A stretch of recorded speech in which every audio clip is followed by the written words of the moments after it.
Welcome to Pet Sitter Confessional. Today we're brought to you by Time to Pet and the Peaceful Pet Music, Calm Music for Pets YouTube channel. How do you market to potential clients?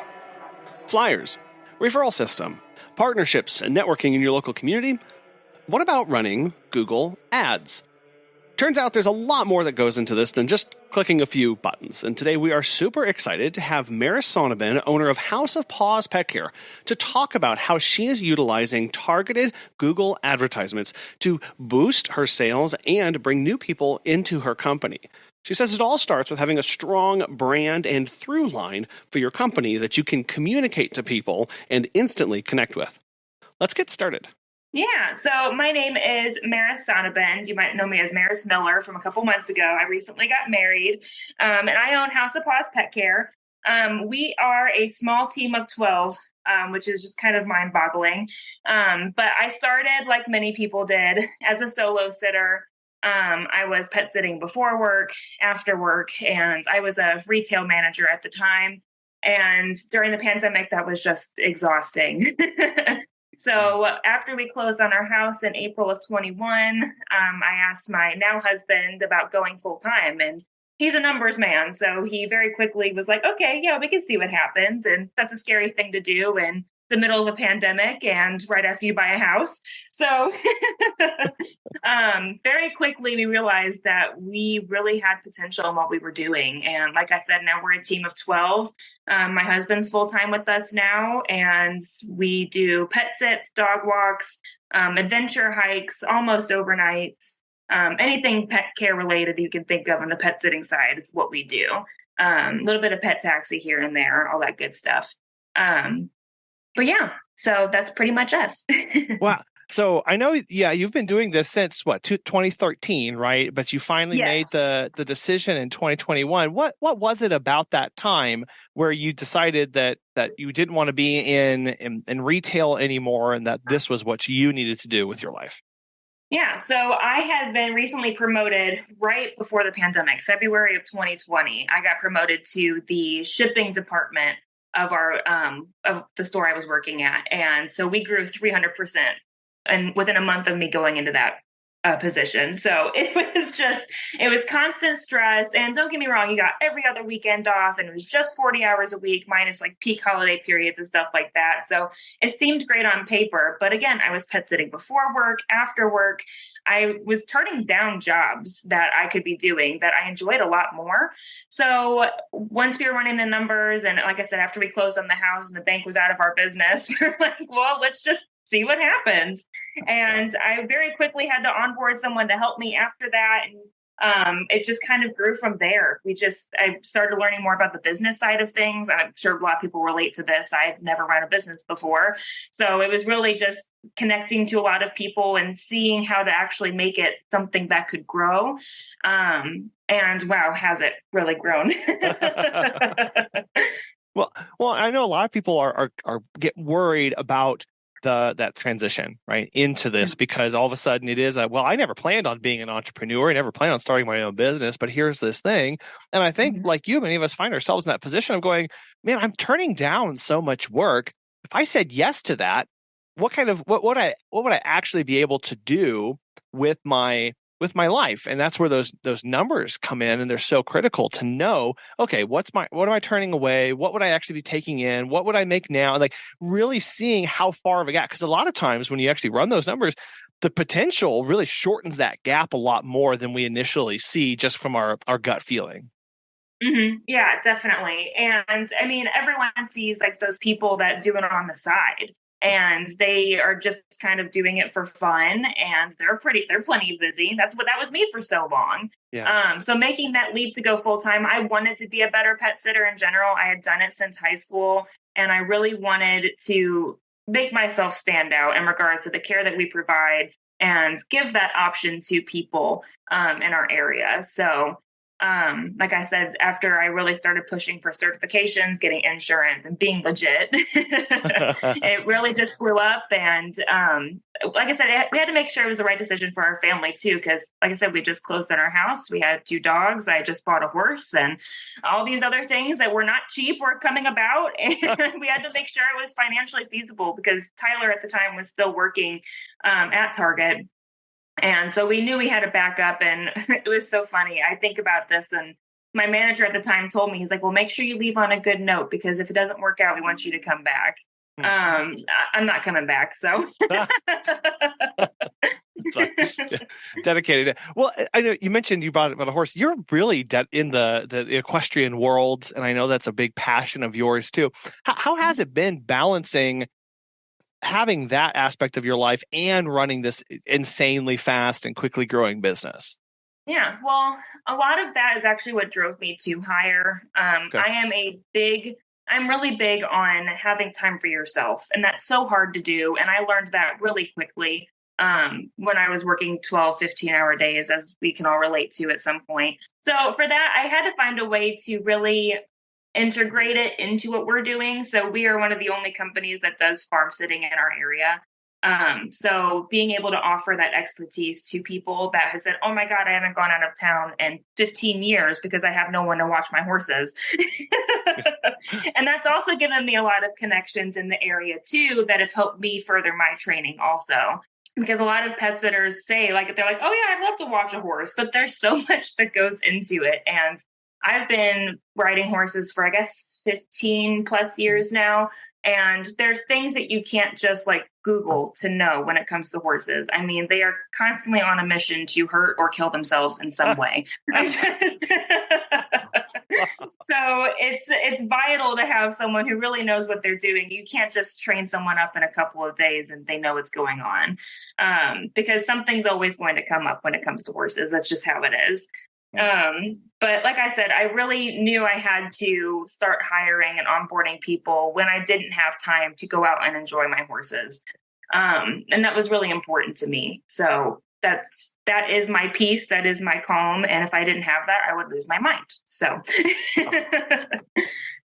yeah, and that's so critical to have those flags in our life, those warning flags that pop up, and that takes knowing who ourselves, right? Of going, what would be a warning sign to me? And for you, knowing, okay, if I don't have time with my horse, if I don't have my time doing these things, going to these shows or whatever that is, like if I don't have time for that outlet, if I start cutting into that, I know I'm not going to be a very nice person, or I'm not going to be a very healthy person. And and until we sit down and go, because a lot of people go, well, I don't have hobbies, right? I don't really have hobbies, but we all have things that we do that kind of feed us in a slightly different way. I know for one of my things, it's called, I've tried to define this a little bit more, but it's kind of like futzing, like just messing with something in a non-serious, non-productive way is a really great way to help me de-stress, of like organizing the files on my desktop. Like that's great. I love doing that. And when I don't have time for that kind of stuff, I just feel more cluttered and more anxious. So having these outlets, and when we start cutting into that time, knowing I need to push back on this and I have to maintain these boundaries if I'm going to be okay tomorrow.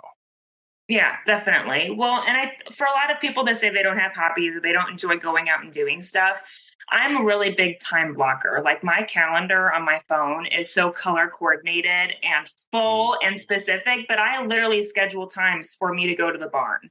And that also kind of helps my husband, because then he knows what I'm doing and where I'm at. And if he hasn't heard from me, he knows where to go. Like if something were to happen, God forbid. Just time blocking time for yourself, even if it's just like end of the day, time to sit down and like watch TV on the couch with your animals. Something as simple as that is so important, because this burnout is so real. And I know it's talked about so much, but if you are at least able to schedule a few hours a day to yourself, it's made a world of a difference to me. Because even if I have a million visits, but I have 2 or 3 hours gap, I'm going to schedule that time to go out to the barn. That way it's just a time where I don't have my phone on me, don't have to worry about it, but I know I'm going to get out there at some point during the day. And that gets me through it.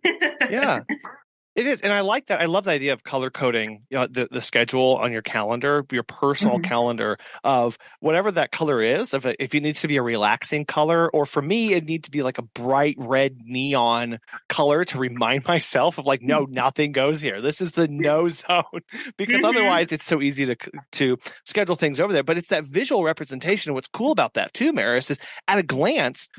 And when you look at your calendar, I'm sure you can immediately see how balanced that week is. Right. You can Hmm. see, oh, where's for what color do I have riding my horse? Ooh, I only see that a little bit versus all these other meetings and other stuff. So it can be Hmm. another reminder to us of going, okay, I got to find more balance in here. I got to carve out more time, and knowing that that's important to us. Yeah, well, and even like the empty spots, I'll still put something in there. That way I'm not like, oh, well, it's empty, so I can do something. Ah, I fill it with, no, you're going to do this, even if it's just sitting at home. Because again, I will fill my schedule. That's just who I am as a person. yeah, yeah. And I've gotten really good this year at being like, no, it's okay to sit at home and do nothing for a little bit. I'll probably end up at the barn still if I have that much free time, but Right. still, it's okay to do nothing for a little bit. Yeah. No, I know there are days where I've probably needed to schedule time to breathe right in my day, or bare minimum, just like, oh no, this is lunch. Like eat at this time, because otherwise you get so caught up that it's not just self-care, it's just basic care of yourself, where you can Hmm. blitz through so much and then look up at the end of the day and go, wait, did I drink any water today? No. Did I have any food? Also no. Uh-oh, like I need to go lay down. Yeah, don't call me out like that. I just realized how hungry I am. Oh, sorry. I'm so sorry. Okay. Next question. No. Well, and I because I know one of the things that I love about how you've structured your company, Maris, is a lot of us try and come up with like multiple principles or multiple promises or things like that. And you start off introducing your company to people saying that you are built on one principle: quality pet care. Mhm. I so love and appreciate this intense focus on that one principle. How do you bring that to life when you are doing visits or when you're training staff, kind of like day to day? How does that actually come forward? Yeah, well, I know this sounds so cliche and we've heard this before, but time to pet in and of itself is such a wow factor for new clients that have never had a professional pet sitter. Just having that software to back us up, for one, already shows how much we care and how much we take this seriously. It's not just come into your house to let the dog out and feed them. It's all the little questions we have in there, like where do you want us to put the mail? Where do you want us to throw away the poo bags? Things like that. Little things that they might not think of, but we have. And also goes really deep into our training for staff. Before they're even in the fields, they are pet first aid and CPR certified. And then once they are in the field for training, they get at least 20 hours in the field with another sitter. That way they can really get a feel for the Time to Pet app and how we do visits. And we also take pictures of like literally everything that we do. I have all of our sitters post pictures of like filled water bowls, that especially whenever it's really hot, you don't want a client to come home to an empty water bowl that you filled. Yeah. So just having that backup, pictures of doors being locked and lock boxes being set back to all zeros, little things that someone else might not think of.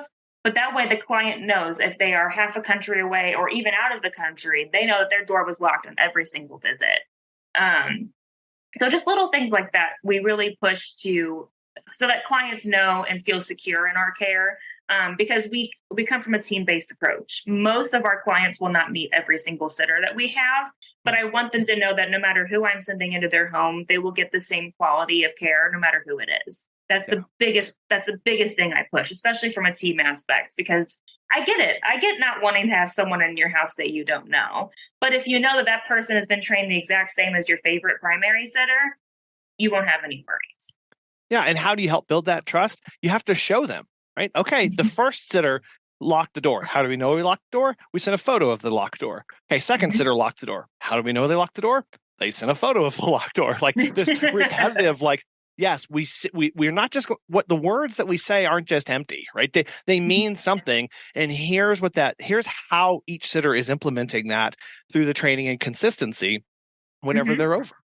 Yeah, exactly. Well, and going back to the pictures of locked doors, that really started because there would be times, and we've all done this before, when you know you locked the door, but you're halfway out the neighborhood, or even all the way almost home, and you're like, "Did I really lock that door?" So you drive all the way back just to confirm that. And when you have staff that's not very productive, and definitely not good for the payroll. So that just saves a lot of heartache and a lot of headache in a lot of ways. So that's where that policy stems from, but it really has helped instill that trust also. And that's just pictures of like anything you can think of. Like I said, the water bowls, anything, like even meds, like taking pictures of medicine to make sure the right amount was administered and things like that. So that one is huge. Here's like doing the before dosage and taking a photo of that, especially if you're having to draw on a syringe, proving no, this is what I've measured before, because we've had that scenario come up where all of a sudden there comes a question and somebody doesn't remember. Did I draw? Was it 2.0 or was it 2.2 or was it what exactly was that? And those photos are invaluable to go, I gave the correct dosage and here's a photo proving of the doses that I gave, because a lot of pet parents are nervous. And I know you mentioned that you the time to pet is a huge wow factor for people who've never used a professional pet sitting company. Kind of just thinking back to your new client intake there, what kind of percentage do you get for people who have used another company versus who are first time into a professional service? So we really target the younger age group in general. Like the millennial dog mom is like my ideal client. And if you click on my website, it's very blue and pink and punny and things like that. Yeah. And it's very bright. So a lot of our clients have never used a professional company before. Maybe they've used friends or neighbors and they just didn't want to inconvenience them anymore. Or their dog is their literal baby. Again, ideal client. And they want the best care for them. So they are definitely new to the idea of a professional pet sitter, and we want them to never go back. I know a lot of people don't take those last minute requests, but if it's a client that I know is in our area that we'll be in that area a lot, if they're not super outside of our service area, and we can fit them in reasonably, we'll take them in because I know that we can usually convince them to go with us going forward. Granted, there's always those one-off clients and stuff like that, but I really trust in our service and my staff to really up the game and their expectations so that they'll never go back to just their next door neighbor checking on their animals a couple times a day. Well, because that's a proverbial discussion in the industry of, do I take last minutes on? Do I not? How do I? So what do you think it is that does convert people over to using your services more regularly than being a one-off client? So we, like I said, really pushing for that consistent visit. They know exactly what they're going to get every single time. Having fees up front ready to go so they can see them whenever. Again, on the website or Time to Pet, when they're booking, they can see everything. And just being really transparent and open in general. Like I said, our branding is very bright and cheery. We use lots of emojis in our introduction emails and stuff like that. So we make it so easy. And I really push how easy it is to book in our system once you're an established client. We're really good with like last minute bookings. We do have fees and all of that, but I really push the whole flexibility. We're here whenever you need us, last minute requests, emergencies, stuff like that. Making it as convenient for the client as we can. That way they know that, okay, if something happens, I need to leave tomorrow, I can just reach out to them without having to inconvenience anyone else that I might know. Don't get me wrong, that doesn't mean it's not inconvenience for us. Oh, yeah, we sure. all know how that works, but we can at least make some money off of it. So Right. Well, and what I'm consistently surprised by, Maris, is the number of clients who come to us who, prior to using our services, would use a combination of like 5 or 6 different people to care for their pets over the course of a vacation. And that's normal for people. That's just how a lot of people operate, of no harm, no foul. It's just, well, Sally can't do all of them. So she's going to cover these things. And Dave is next door. And then my mom's going to come over and my brother's going to be visiting. And being able to take all that away and going, we're the one-stop shop, right? We handle all of that. You contact one time and everything's covered. Like, that is such a huge, when we talk about peace of mind to clients, that's an aspect that we often don't talk about enough in our marketing. We've even had it with people who go, oh, well, I was going to have my neighbor water the plants and my other neighbor was going to do the trash and take care of my mail. But, oh, you're going to do all that for us? Wow. Okay, that's great. So even finding those pain points too is important when we try and message and get in contact with who we're trying to serve. Yeah, and it always makes me giggle when people are like, "Hey, can you bring the trash cans in?" Or "Can you grab that package? It's supposed to come in on Thursday." And I'm like, "Yep, included in your visit." And that's another thing we take pictures of: packages that are brought in, mail that's brought in, trash cans brought in, things like that. And it's also on the report on Time to Pet. So you've got a picture of it and you know it's checked off. Uh-huh. It's just little things like that that seem so small to us because it's just included, really telling people that that's what you do. That's part of your service. Because again, it might just be something that you do every single day, but they had to coordinate it with so many people and explain to so many people prior that this is what I need done. And as we all know, it's so much more than just letting the dog out and feeding them. Yes. So, Yeah. Have you heard of Time to Pet? Doug from Bad to the Bone Pet Care has this to say. Time to Pet has made managing my team and clients so much easier. Our clients love the easy-to-use app and scheduling features, and our sitters love being able to have all of their information organized and easily accessible. My favorite feature is the instant messaging. By keeping conversations on Time to Pet, we are able to monitor our team and ensure nothing ever falls through the cracks. If you're looking for new pet sitting software, give Time to Pet a try. Listeners of our show can save 50% off your first 3 months by visiting timetopet.com/confessional. Do you ever get pushback from people who want a cheaper service and may ask, "Oh, well, don't bring in my mail, don't deal with my trash or plants. Will you charge me less for that?" Is that ever a sticking point for people that contact you? I've had people that do that, but what I really push whenever I'm selling our services, I guess is the best way of putting it, is we charge by time. It doesn't matter what we're doing. We charge the same no matter how long we are there. If it takes us 20 minutes up to an hour, and then we have like the more high-end services like adventure walks and almost overnights and stuff like that. But that's totally different clientele that someone is looking for the cheapest service. Yeah. But because we don't do like the extra pet fees or anything like that, which props to you if you do, nothing wrong with that. But we just charge by time and everything is included in that no matter what. So there's no like a la carte add-ons or anything like that. Just to make it easier for all my sitters too. Yeah.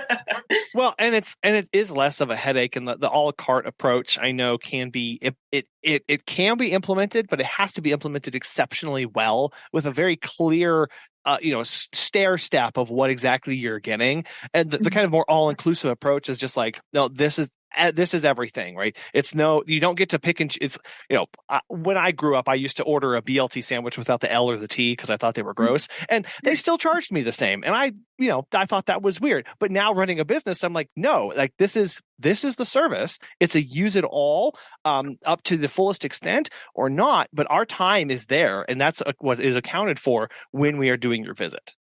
Yeah, well, and I think the biggest reason why I really started doing that, and everyone has had this client, you just need to watch the dogs, don't worry about the cat. And it's like a week-long trip.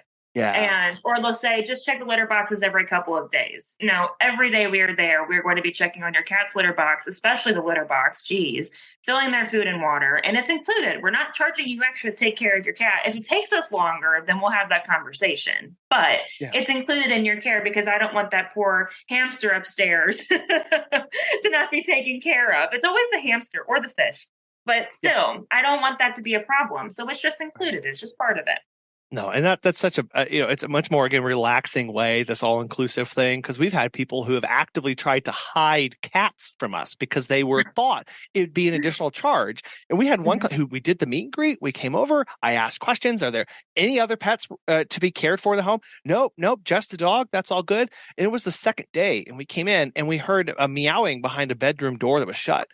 They had moved all of the cat stuff into the bedroom door. It had all of its auto feeder and its water and its automatic litter scoop and its cat tree and everything was in there. And then they shut the door. And I was like, no, like you didn't, like, we're here for you. Like, that's not okay. So it was like, well, like, so getting people into that mindset of like, no, it's all taken care of. It's all taken. You're going to be okay because it's all inclusive.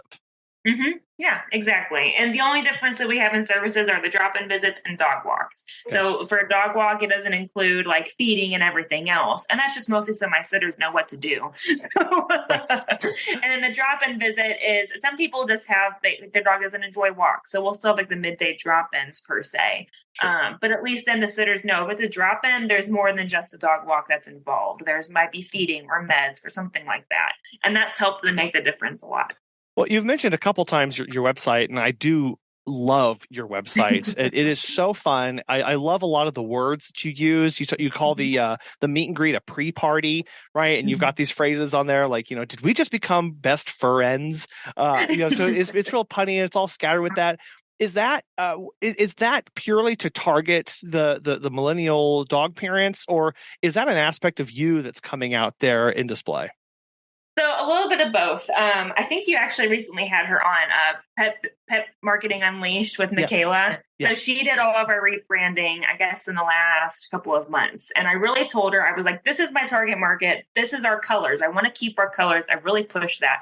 I am not a pink person. So in regards to like the wording and how we talk to clients, yes, that is definitely all me. But the branding is definitely targeted towards that millennial dog parent that really wants the best care and fun care for their pet. Like, it's not just a normal, like, hey, we're just going to hang out with your dog. We're going on an adventure. I don't care if it's just around the block in your neighborhood. Your dog's going to have a blast. And we really push for that. And our reports too that we send to our clients kind of match that branding. I really push my sitters to use emojis and fun words and tell stories and things like that. And so the website, I really wanted that to kind of represent like what your visits are going to look like whenever you're away. And that was really important for me. But the pink and all of that is not necessarily me. But the wording, yes. And I know that's an aspect of branding that is personally, it's difficult for me. If I don't have a personal connection to it, it's hard for me to love it and want to implement it and use it. So for you going, yeah, I'm not a pink person. And Maris, I don't know if you about this, but there's a lot of pink on your website. So how did you, was that a struggle with you to use that color everywhere? Or did you just have to go, well, if it gets me the clients that I want to get, that's what I have to do? That's pretty much what happens. When I talk to Michaela, she sends you this whole list of questions to answer before they even get into your branding to get an idea of the feel that you want. And she even said, just a reminder, your branding is for your target audience, not for you necessarily you. And that was like, okay, let me think about this for a bit. I knew I wanted to use the blues that we already had because I had my attempt at social media had already had a lot of that. And I didn't want to lose that work. My sister does my social media now, and she's amazing. Oh. And she's a pink person, so you see more pink in our social media now. She was happy. You kept your sister happy. Yes, she was pumped. So when Michaela sent me like my color scheme and everything, it just worked with everything. It's a very bright pink. And Michelle said to me once after my rebranding, she's like, and you're kind of doing it at the perfect time because Barbie is very in right now. So it all kind of correlated right there. And I've had tons of compliments on our branding. I think it's awesome. Obviously, I'm a little bit biased and it's grown on me. You won't catch me wearing pink. But it's definitely incorporated in our branding, our social media, and all that good stuff. So. Yeah, and that is as the business owner, we talk about the you do what you're passionate about and have connections to you. There does come a point where we have to recognize that not only is our business not for ourselves of like, we may charge prices that we personally wouldn't be okay paying for. We may offer services that we personally won't use, or we may need to do branding and colors that don't personally reflect us. But that's such great advice that Michaela told you of like, it's not targeting you, right? It's your business, but it's not targeting you as a client. And that distinction can be really hard to maintain and fully embrace and that's part of becoming a business owner of going, okay, well, my business sits over here and then I'm here and I need to manage and run this business sometimes regardless of my personal feelings about a particular color or a particular wording or language that I'm using. Yeah, exactly. And before, when I had made my own logo and picked out my colors, it was literally that really pretty blue and black and white. And it just didn't pop. It was something you could easily scroll through. It almost like blends in with like the regular Facebook colors is really what it did. So those two colors that really stand out, the blues and the pinks, I want people to scroll on Facebook and they know those colors are for our company. It's just like with like, I guess like Target, I guess is the best way of putting it. That red and that white, that symbol, that's Target or Amazon and all their colors. I wanted that brand recognition. That was really important to me. So. Yeah, it is because you're trying to stand out. You're trying to get to that target market. You're trying to speak in ways that they're going to connect with. And that all gets down to how you are marketing and how you are messaging. So how have you been marketing And what's some of the best ways that you found to get connected to that client avatar that you're after? Yeah, so I feel like I have tried everything. Facebook ads were great for me the first year and a half, and then something changed in the algorithm. I know they had a whole announcement about it, but it wasn't as useful as it used to be. That being said, Facebook is still a huge lead generator for us. We get recommended all the time on the community pages. We're posted. My favorite's whenever a client tags you. It's like the best feeling in the world whenever you're getting that open referral, or there's a list of your clients commenting your business. It's like, oh my gosh, it's so cool. So Facebook is a huge lead generator for us. The website, as it's been online longer and been more processed within Google, has really helped us a lot. But with that, Google and Google Ads. There are quite a few businesses in my area that are definitely larger than mine or have been around longer than me. So I'm not listed very high up in the Google ranking per se, but I run a lot of Google ads. Okay.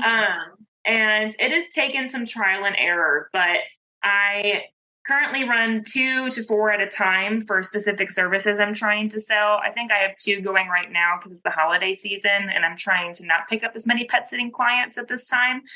So we have one running for adventure walks and then one for dog walks. So those midday services that I'm really pushing for right now. And those have been a game changer for me. They're not cheap, don't get me wrong, but the way I see it, especially with like the dog walking clients, not just the one-off pet sitting client, if they're a recurring client, you'll get the money back that you spend on it. And it's taken a lot of trial and error for me to even find an ad that works for me.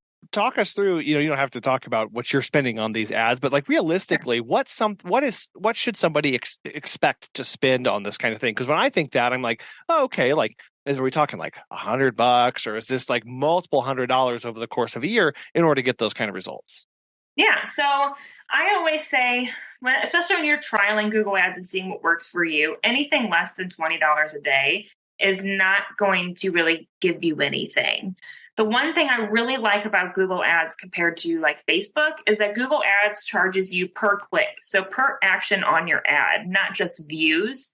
And Facebook charges you per view. So however many people they blast it out to, it doesn't matter how many people click on it or scroll past it or anything like that. The Google ads are specifically people that have actioned your ad and gone to your website, clicked on it, done something. And that was really important for me because then I'm just paying for nothing really on Facebook. Maybe a few likes here or there, which could turn into clients potentially, but most likely not. But for Google ads, I am sending them directly to my services page. So or the contact page, depending on which one they clicked on. I really play around with that too. It gets really in depth. Okay. Yeah. But either way, the reason why I did the Google ads is because I could kind of control how much I was spending on it. And I can kind of shut things off if I've kind of hit my limit for the month or anything like that. But I average around, I think I'd say between $500 and $800 a month, depending on what I'm pushing for. So with that, like I said, $20 a day I found, especially that will kind of vary and take you different places depending on how concentrated your area is. I think if you're somewhere like Los Angeles, where there's a crap ton of people maybe looking for a dog walker, then you're going to blow through that $20 a day pretty quickly. But with me in my area, we're a pretty concentrated area, but there's not a ton of like people searching directly for dog walkers or something like that. So I might have a $20 a day budget, but I might only get 2 or 3 clicks. So I'm only spending like $10 to $15 a day. So you don't always hit that max. Okay. And the way Google charges you is that they will basically go, you set a monthly limit and it'll charge you once you hit that limit or by the end of the month. So for me, mine's like $600, I think. So if I hit $600 before the end of the month, then they'll charge me that $600. Or if it's a full month and I've only hit like 500-ish, then at the end of the month, they'll charge me that $500 and then it starts over. So that's why I like Google Ads compared to Facebook. Yeah, it sounds like you have a lot more control over the finances part of it and really know exactly where you are spending your money. When you go to make that ad, how much should we know about our target client and or that client avatar? So Facebook does this better than Google, I think, but Facebook will ask you for like Do you want to target men or women, and what age group, and stuff like that? And Google doesn't give you that necessarily, but they do give you the ability to select certain zip codes, which I really like, and then keywords that you want those people to be looking up. Um, Something that I started doing is adding Rover and WAG as my keywords. That way, because a lot of people are typing in like Rover sitters near me. That's a big one. And Google's really good about telling you where your ad popped up that got you clicks. And I kept seeing Rover pop up. So now it's a keyword.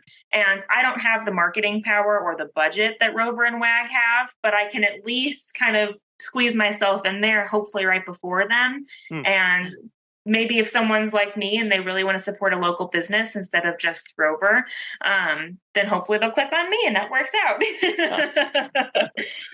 But also, it also gives you the ability to exclude your ad from different things. So like daycare, boarding, things like that is another thing that I've done. That way I'm not wasting my money on clicks that for services I don't even offer. Because that kept happening a lot too, as I was getting clicked on and contacted for boarding and daycare and all of that. And I want nothing to do with that anymore. Yeah. I know you guys used to do in-home boarding too, so you know the struggle. Yes, we do. Yeah, we've removed that from our website. Yeah. I have even got a little thing on our new client form saying we do not offer boarding and daycare. We still get people that reach out, but whatever. Oh, yeah. But Google really gives you the flexibility to adjust when you're going to pop up for people. And that has really helped a lot. And just playing around with those keywords and finding things that we do and don't pop up for has really helped. And so to find those keywords, are you looking at your website analytics to see, to get some ideas from that? Or are you thinking of, okay, what is my target audience? What are they searching? Kind of how do you come up with those keywords? So at first, that's kind of how I went by, like what the people that I'm targeting, what they're Googling. And a lot of times it's pet sitter near me or dog walker near me. So I kind of played around with that too, just to see what would pop up in that regard.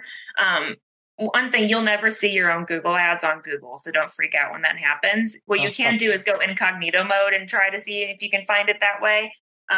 But if you're signed into your Google account, you won't show up for yourself. So before you run ads, it's good to do that research. Yeah. But as I was running more and more ads, like I said, they kind of break down for you what they searched when they clicked on your ad. Okay. So that kind of gives you a lot of ideas. And that's how I found out that like dog boarding kept popping up and daycare and things like that. And I've also played around with putting dog walking ads on daycare searches just to have that alternative pop in their brain in case they didn't think of that. So little thing, it's really kind of a trial and error. You kind of have to run ads to see what people in your area are looking up in order to see what works best for you, which people don't always love hearing that, but no. How long is an acceptable time to run an ad to kind of have enough data to make that decision, or kind of what's your typical process with that? So I've only been running ads on Google for about 8 months now. So It really only took me about 2 or 3 months to really see a trend in what people were looking up. And kind of just being able to tweak things here and there in my current ads or running whole new ads that kind of worked with the new rules I was looking for. I used to just do ads for like pet sitting and dog walking, like all over. Like this ad is for both services that we offer. And as I've gotten more into it, I'm getting more niched in what I'm advertising for. And that has really helped a lot because then I can really narrow down my keywords or words I don't want to be included in and things like that.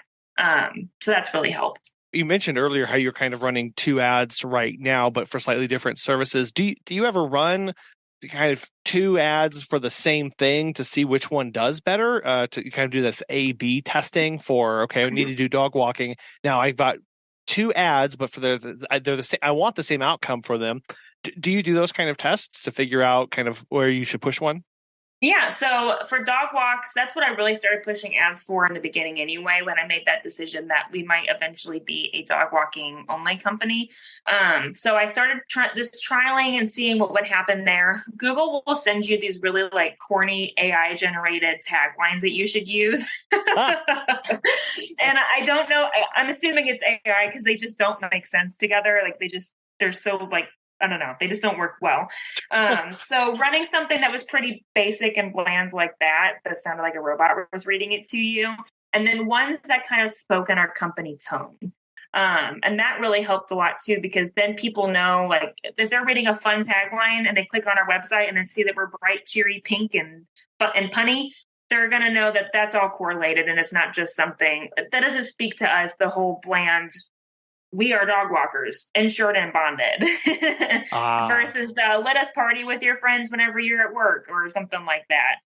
I say friends, friends is what we say in our company. Okay, but thank you. Yeah, stay consistent, Mara. Stay consistent. Sorry. So sorry. The little things like that, they definitely help. And again, just kind of seeing, like, based on your target audience, I know there's a lot of people that are targeting medical clients right now. So if you wanted to get really niched for it and running ads for medical people looking for dog walks or dog care or something like that, that's definitely a cool space to do it in, because you can track the metrics really easily. It'll tell you your impressions, which are how many views that you have, and then your actual clicks. And you can kind of compare how many impressions you've had and how many clicks you've gotten per. And you can adjust your time frame from the last 24 hours all the way up to the last year. So you can really easily kind of mess with those numbers and see what's going on. If you're a numbers person, it's a lot of fun. Sounds like you're a numbers person, Maris. It's also a reminder that this is not a set it and forget it kind of thing. It really sounds like you need to be in there actively managing and looking and learning and adapting to the information you get back from this. Yes, and they make it really easy too. I know there's 2 Google Ads dashboards that are popping up for people right now. One is very user-friendly and one is not. And that can be kind of frustrating. I'm still trying to figure out how you get to each one, and like sometimes I'll get one and other times I'll get the other, so it's just really strange in general, which doesn't help with how confusing it can be. Yeah. But it's just like looking at your weekly, like your monthly meet and greets and stuff like that, seeing what ads are working, what isn't. Like I said, I turned off my pet sitting ones. I probably won't turn them back on until the end of the year, because I don't want to pop up for those last minute people. And I'm really focusing on dog walks and adventure hikes right now for my team. So that's why that one's just paused and I'm not worrying about it right now. But at one point we had like 4 dog walking ads going, and I just moved it down to the 2 that I really like, which is like a flexible dog walking one and then the adventure hikes. So some of my ads really focus on like quality dog walks, like high quality, insured and bonded, pet first aid certified. Other ones are like flexible dog walking, easy scheduling, things like that. So just picking different themes that you have that might help with people's worries. And that's really helped a lot. Yeah, even as you were mentioning those two distinctions of insured, bonded, reliable, consistent, flexible, fun, adventures, like these, we all can think of right now of like, oh wow, those 2 describe 2 very different clients that I currently serve, right? And they both have they're both using my services, but they both have different fears, wants, needs, desires that are driving them to continue to use us. And so even sitting down and thinking about your current clients, who are you serving, asking them, hey, why are you using my service? What drew you to me? And then regurgitating that kind of back out into the internet to going, anybody else out there like this? Right? That's what that process is, of going, okay, let's find more of people who do, because I get shocked sometimes whenever people, because I look at our website and I look at our analytics and people do search like insured dog walker, insured pet sitter. And I'm like, oh, wow. And they find us. That's great. And then other people want, friendly or whatever. And it's just understanding people will have different desires and needs when they reach out to you. And there are ways to get in touch with more people like that. Mm-hmm, definitely. Well, and going back to when you asked me about if a lot of our clients had used a professional pet sitter before. Some people haven't and had a bad experience with a uninsured, unprofessional sitter, and that's why they want a professional company. And some people just want to make sure that they have access to a walker whenever they need them.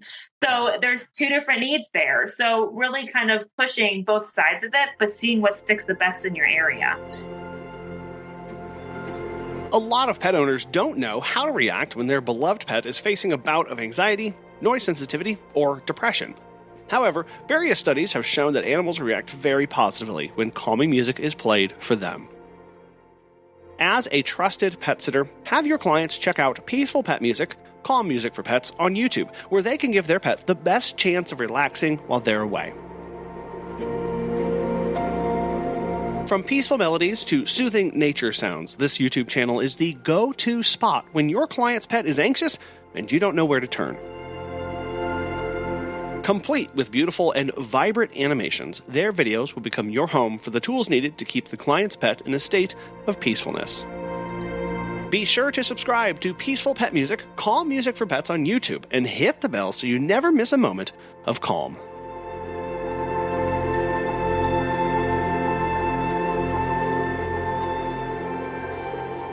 You mentioned even earlier of like, okay, if I'm going to tag onto a Rover thing, I guess, I would assume, Maris, that ad mentioned something about being local or being, the hometown thing, or to draw a distinction to what you're going to be showing up against.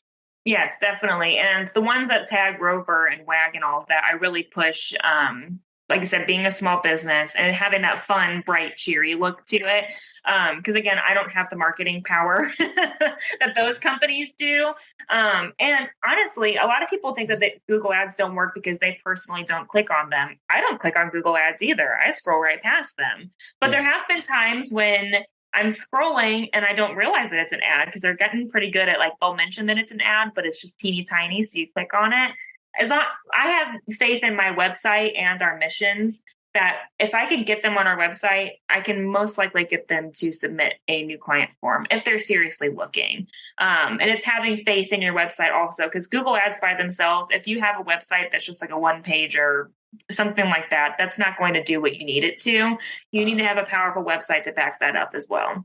Yeah, and that's key, right? It's not just words and a little book button on the Google. It's you're throwing them to your own property, and then what are they landing on? Are they impressed with that? Did that meet their expectations? Because if you do start seeing that there's high impressions, there's high click-through rates, and then nobody's booking, you've got to go, what turned them off? How far did they make into our process? Did they make it into my process? And really that gives you now I need to really look at my intake process and what am I communicating? It opens up a lot more information about that new client experience coming into your company.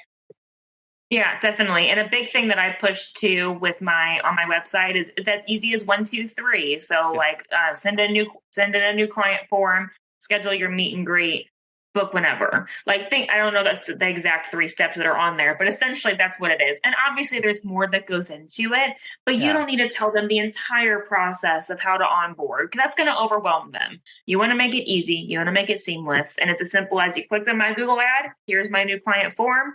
Fill it out. We'll be in touch. And then we send all the important stuff in that initial email that goes out to them. They might want to consider. So. Do you find that, because I know that is a problem or a headache that many people have of, okay, I get the person in and then they fall off during my intake process. Do you ever get pushback? Because I know you do ask a lot of questions and you ask a lot of your clients to go through that. Do you ever get pushback from people that it's too much, it's not worth it? Or do you find that by the time they're filling out those questions, they're really engaged and want to see that through?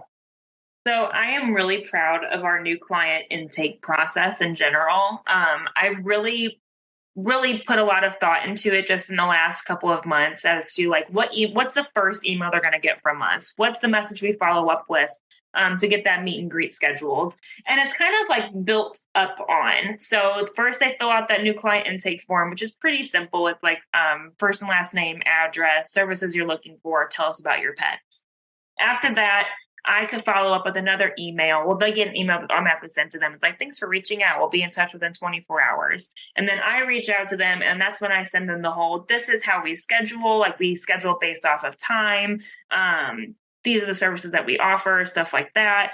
And then after that, we schedule the meet and greet. Once that's coordinated, they're added into Time to Pet and asked to fill out their pet profiles beforehand. That way my sitter has an idea of what they're getting into. Yeah. Because I don't do all the meet and greets anymore. So I want to give them an idea of what's going on before they head in there.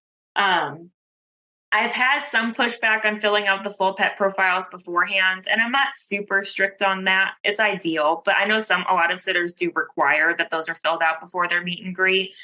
But I think that they still need to know they're trying to get to know you too. You know that you are trustworthy, but just introducing them into your software if you have one so that they know that you have a system in place, I think is really vital. And then talking about it more at the meet and greet if they have questions about it. They'll feel better about it once they get in there. I understand that wanting to put your garage code or your lockbox code in there before you even have the meet and greet. I get that. Yeah.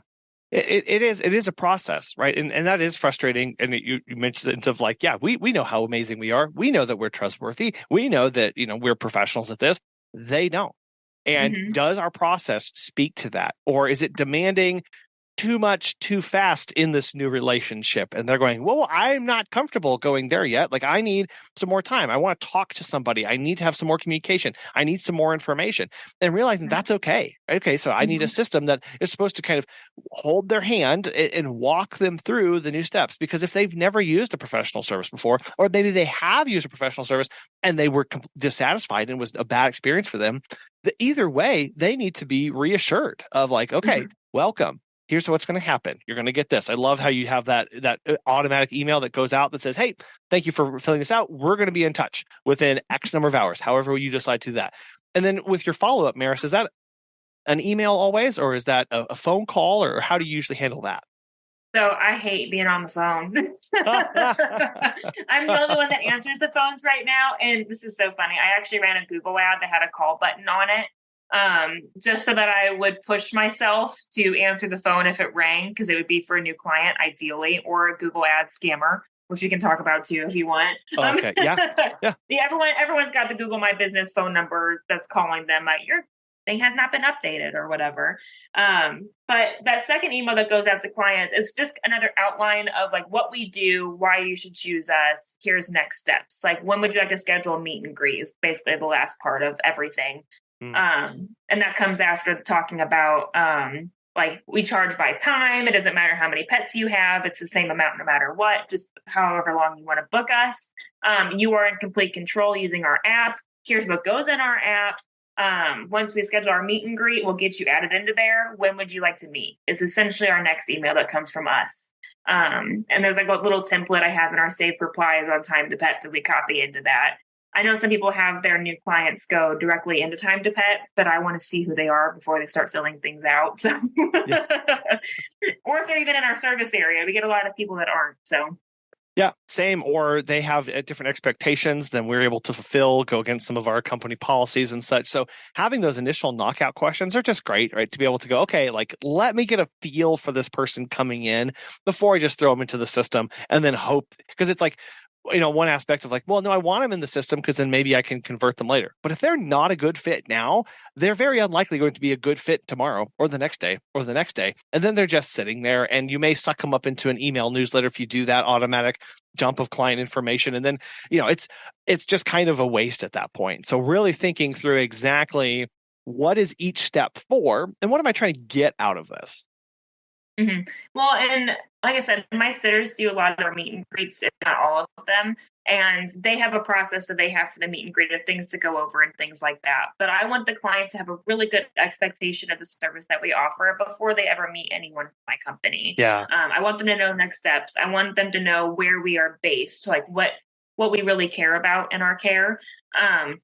But that's really vital to me. So really establishing those expectations up front so they know what's going on and what's happening next and everything like that. Because then it's less stressful for them also. Because traveling and leaving your pets alone with anyone, even a professional, can be stressful, especially after the pandemic. Everyone knows about that. So. Well, I'm sorry to hear that you are also getting. How many times do you press 9 to unsubscribe from the Google spam ad phone calls that you get?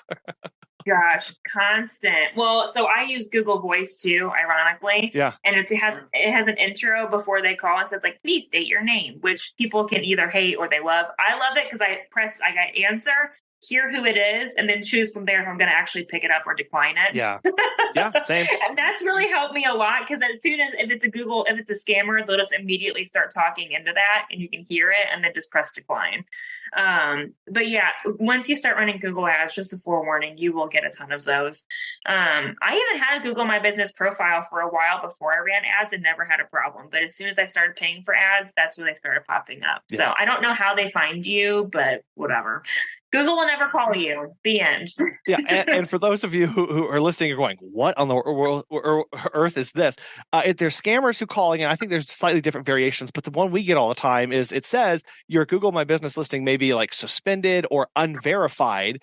Please hang on the line to talk to somebody. And it turns out that sometimes it's that, and then other times they're trying to sell you to get hooked up to a voice search optimization thing that you're not showing up on voice search, and they try and pitch you on getting listed on an Alexa search or Google, whatever, and it's a complete scam. So it's just like I haven't yet to find a way to actually make these stop. They're just kind of a background noise at this point. Yes, exactly. And I know a lot of people don't like answering the phone because of that anyway. And again, I challenged myself for a month to answer the phone more by putting a call button on my Google ad.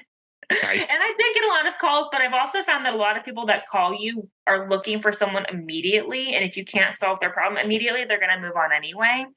And that's been a big thing for me. I want them to go to the website and fill out the form. I want them to go through the whole process. Otherwise, I got to get on the phone, collect all their information, and kind of change my onboarding process in general in a way that I would rather not, because I do love our current onboarding process, and I want clients to go through that. So if they're calling and they're like, oh, I need someone this weekend, probably not your ideal client anyway. Yeah, no, that's a really good point and a really key distinction between the kind of businesses that a lot of us run of like, no, there is a process, right? There are steps to go through. And those phone calls, you mentioned that. And it's like, I think, well, obviously we're recording this like the week coming into Thanksgiving. So like, it's just been insane with the, oh, I need help today, or I need help tomorrow, or I had a guy call me this morning and said, I have an emergency. I need you to take care of my pet today. I was like, I cannot help you. Like, that's not something I can do. Here's some references that may be able to get you to. So just understanding, again, why people call. Sometimes people call because they want a reassurance that there's a person on the other end.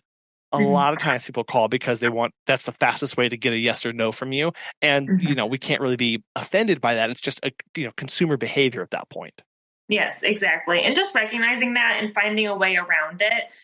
If they leave a voicemail, again, people will either love or hate this, but if it's someone that I think I can help, I send them a text through the Google Voice number. And I'm like, hey, please fill out a new client form.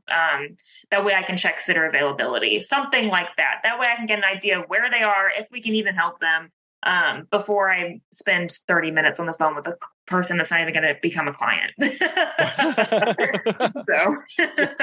Yeah, it's good to help protect your company and to protect your sanity as well, so that you still have those boundaries. Because if you just sat and chased all of these little squirrels that are running around your company at all times, you're not going to have time for anything else or for any initiatives. You're not going to have peace of mind. You're not going to have those calm moments. And instead going, nope, every time I'm doing this, it's going to be really intentional. And I'm going to just, nope, here's my process. No, here's my process. That way it pushes people off. You have a process so that you don't have to physically handhold them. You have a process that does that for you. And it allows you to step back and go, okay, while they're filling all that out and being guided through my automated emails and my entire process, I can be over here riding my horse for a relaxing hour or two. Definitely. Well, and it came up recently. I had a client that we onboarded through Facebook. Like our business messenger page or whatever. And she would message in Messenger to cancel her appointments and things like that. And I don't check it that often. Like I check it every day, sure. But I'm not actively looking at it like I would Time to Pet. So this might be petty, but I would respond to her message in Time to Pet. No, we do that too, Barrett. We do that too. Of like, hey, and I'll even mention like, hey, saw your Facebook message, or sometimes if it's been a really egregious, I'll just answer directly through there and not even mention where I saw it. Just here's an answer to your question, because trying to train people back to that of like, I don't even want to reward you by saying, please don't go through here in Facebook. I'm just going to only respond through our software, only respond to our software. Well, and I was so bad, good or bad, how you look at it. I had messaging wherever clients needed me for the longest time. And it was, things were just getting lost in the sea of notifications. We're all in it. I mean, we're all in the Facebook groups. We all have personal things going on. Yeah. And sometimes you just don't want to deal with it. So if you have one place to check, and especially as you start onboarding like managers and things like that, I just brought my first admin person on. If she can't help, if you're texting my personal phone number, which we are out of that for the most part, Thank God. But but she can't help you if you're messaging somewhere that she doesn't have access to. And if you're in Time to Pet, that's what it's for. I pay for it. Please use it. Yeah. It is about finding those and doing that client education. And a lot of that too starts with your onboarding process. How are you targeting people? And linking this all the way back to the ads that you're running too, Maris, of what is the kind of person that I'm attracting to my company with my ads, with my messaging, with my marketing, with my Facebook, with my website. That is all part of a client onboarding and training process for the setting them up for the proper expectations for how to work with and interact with my company. Mm-hmm, definitely. Well, and there are some people, like we've got a lot of elderly people that just maybe aren't tech savvy. So at the meet and greet, like maybe we'll call them to help clarify any things. And maybe their meet and greet, like their whole profile won't be filled out. But I let the sitter know, like, hey, she's going to need some help setting up her profile. Make sure the app is downloaded. Show her how to use it. We also have like a little quick start guide that we send them also that kind of gives them a breakdown of how to use the app and all that good stuff. But just really making it as easy as possible. If that means my sitter's there for an hour to help set up the app, but it's going to save my life from them calling me every 20 minutes, I'm okay with that. Because at least then they know, oh, it's that easy. It's already set up for me. And I'm okay with that. So Yeah. spending a little extra time to nurture those clients that need a little extra help, especially if they're going to be an onboard, like a constant client that's going to be on there for a long time. It's worth that extra hour, a longer meet and greet to get them set up and them not calling you all the time. Oh, I love that. I love that, Maris. And gosh, I'm so thankful for our conversation today and you breaking down those Google ads and encouraging us to try those out and test the waters and that to see exactly who we can connect with. And for also just understanding that we serve our clients with how we want to be served and to still make space for the things that we want to do in our lives. And I can't believe I didn't even ask you, what's your horse's name? Oh, well, I have two. Okay, two. Okay. So I have a 3-year-old Paint his name is Rolex. They call him Roly Poly, all that good stuff. And then I have another one who is a coming 2-year-old, so he's still a baby. And his name is Playboy, which I call him Huey. So they're awesome. We show in the Ranch Horse Association, so we do a lot of like cattle classes and trail classes and stuff like that. And we went to a show this last weekend. So again, if I sound tired, I am literally exhausted, but I wouldn't miss this for anything. But yeah, so it's awesome. I said, that's my piece. I've been writing for 15 plus years now, and I would literally lose my mind if I didn't have it. So well, thank you for taking time out of your day to come and talk with us, Maris, and encourage us in all these ways. And I so appreciate you and your insights today and for sharing with us and encouraging us as well. For those who want to get in touch, follow along, see the cool marketing messaging and cool pinks, how can they best do that?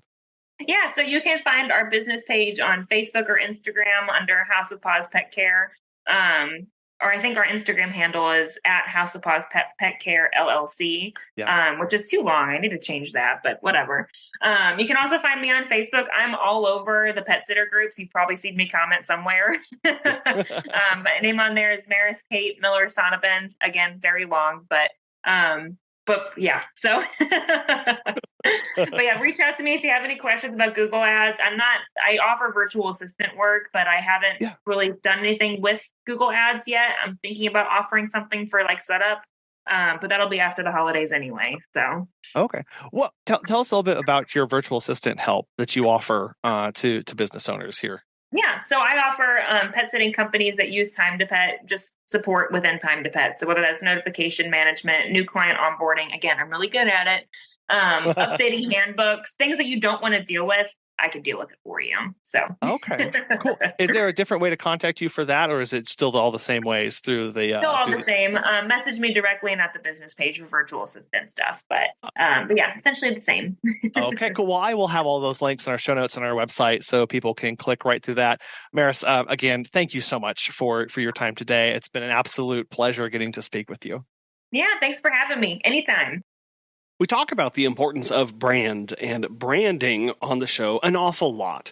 And my discussion with Maris really hit home the point of why we have to do that. Because when we need to communicate who we are and what we do to our target audience, we have to have immense and crystal clear idea of what that is. How do we know how to communicate something if we don't even know what we are communicating? That's where all of this starts. So no matter what way you are choosing to advertise, bring focus and clarity to that messaging by starting off with that question of who am I? What is my business and who is it for? When you can answer those questions, you'll find that the how and the method flows easily from that. We want to thank today's sponsors, Time to Pet and the Peaceful Pet Music, Calm Music for Pets on YouTube channel for sponsoring today's episode. And we really want to thank you for listening. We hope you have a wonderful rest of your week, and we'll be back again soon.